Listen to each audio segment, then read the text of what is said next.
If you haven't watched Mad Max Fury Road, the prequel to Furiosa, well, don't worry too much about it because Furiosa is the correct 2.5 hour way to watch the saga. Basically, watch Furiosa first, then Mad Max Fury Road next, because that's the right sequence of events. Anya Taylor-Joy's Furiosa is Charlize Theron's Furiosa. They are the same characters, just 2 decades apart. This is an origin story for Furiosa, which I'm sure you knew before you clicked on this video, but this is just a friendly reminder.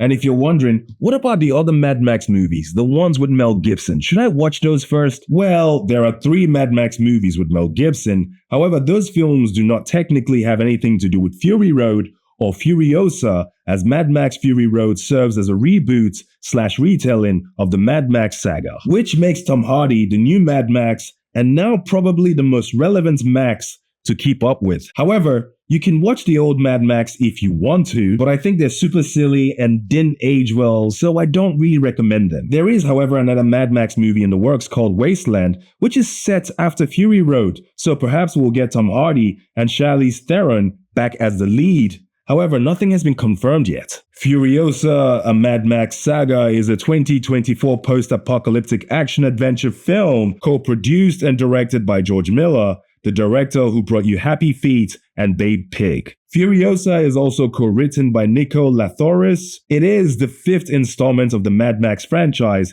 serving as both a spin-off and a prequel to Mad Max Fury Road 2015. So come and see Chris Hemsworth as you've never seen him before. He strays away from the clean-cut pretty boy persona and embodies this absolute chaos in this film. It's actually quite fantastic to observe. It wasn't all Chris Hemsworthy, if that makes sense.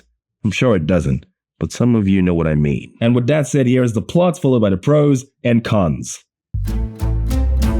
Young Furiosa is taken from her home, the green place of many mothers, by a biker gang led by the warlord Dementus, played by Chris Hemsworth. As they travel through the wasteland, they encounter the City Dale, ruled by Immortan Joe. While Dementus and Immortan Joe fight for control, Furiosa battles non-stop to find her way back home. And now for the pros and cons, starting with cons. Con number 1. They say the best CGI is the CGI you cannot see. Well, in this film, you kind of can see the CGI, and I wish I couldn't. The CGI is distracting for the most part, but it's not a deal breaker. Con number 2. Mad Max Fury Road had more practical effects, and that made things feel more grounded in reality, and I kind of wish they did that with Furiosa.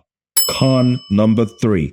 It felt like the microphone for dialogue was a little bit lowered in output. The microphone output seemed low when the characters were doing dialogue, which actually is more realistic, but it feels like it takes away the gravitas out of spoken words. Con number 4. Furiosa doesn't feel as epic as Mad Max Fury Road.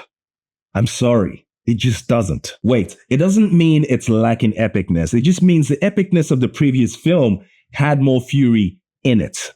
And pun absolutely intended. Con number 5. In interviews, Anya Taylor-Joy suggests that she didn't feel safe on set and also complained that her character did not get a lot of dialogue, which she protested about, but George Miller and the writers didn't want that for the character. If someone offered me a couple of $1 million to do a movie where I have next to no dialogue, I will take those millions and bounce. I might even come back and go, do we have a part 3? Because I'm in on that too. Con number 6. Now, personally, and this might be a controversial take, Anya Taylor-Joy was not well cast for this movie because in comparison to the character she grows up to be, which is Charlize Theron, she's far too skinny and I don't feel as though she commands every of her scene, especially not physically.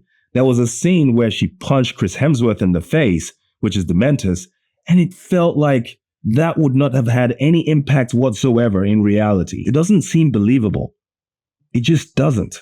Now, if you watch Mad Max Fury Road and see what Charlize Theron and Tom Hardy did, that seems believable. And now for the pros. Pro number 1. This movie is a majority Chris Hemsworth show, and he was putting in some really impressive effort as a villain with the help of his actual grandpa's tonality when speaking. My grandfather used to have a Me and my brothers just impersonate him and be going, hey, how you going, kids? What are you doing? Hey, are you hungry? Come outside.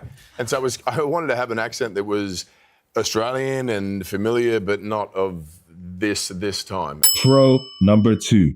Chris Hemsworth's wife, Elsa Pataki, plays 2 roles in this film. She thought I wouldn't notice, but I did. Which I think is significant because she's always playing side or noticeable characters in her husband's film. And I think that's awesome because they get to keep all that chatter in the family. One where you see her face, and then the other, she's got scars all over her face because she's a henchman for the villain, Dementus, which is her husband. Pro number 3. Even though I said Anya Taylor-Joy was not well cast in this movie, but that doesn't mean her performance was lacking. She was actually quite good in the role, but I just think someone else with a little bit more would have worked perfectly. Someone a little bit more beefier, I think. Someone that looks a lot more like Charlize Theron. Pro number 4. The film's stories were told in chapters, so it's actually easy to follow. Pro number 5. The vehicle sound design is very throaty. It has this absolute rumble. You can really feel that vehicular mayhem.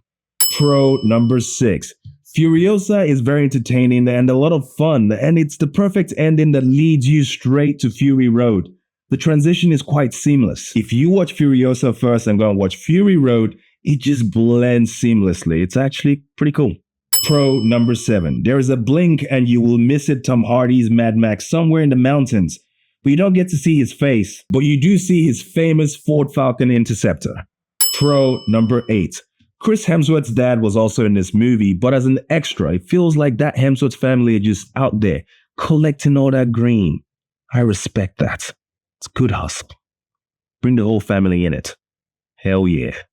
I'm gonna go ahead and rate this movie a mild max 7.5 out of 10 because it's not as good as Mad Max Fury Road, especially the fact it doesn't feel as epic nor does it feel grounded due to lazy, cheaper CGI work. Which is weird because both movies had practically the same budget.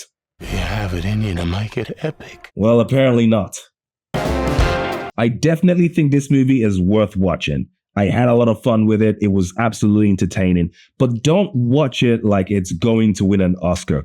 Watch it like you just want to be entertained because that's what it is. Entertainment. If it were not a direct prequel to Mad Max Fury Road, I would almost say skip this movie and just go watch Mad Max Fury Road. And that right there is my 2 cents. If this video brought you any value whatsoever, please like and consider subscribing. And also if you have any feedback for me, leave it in the comments. I'll see you in the next video. Peace.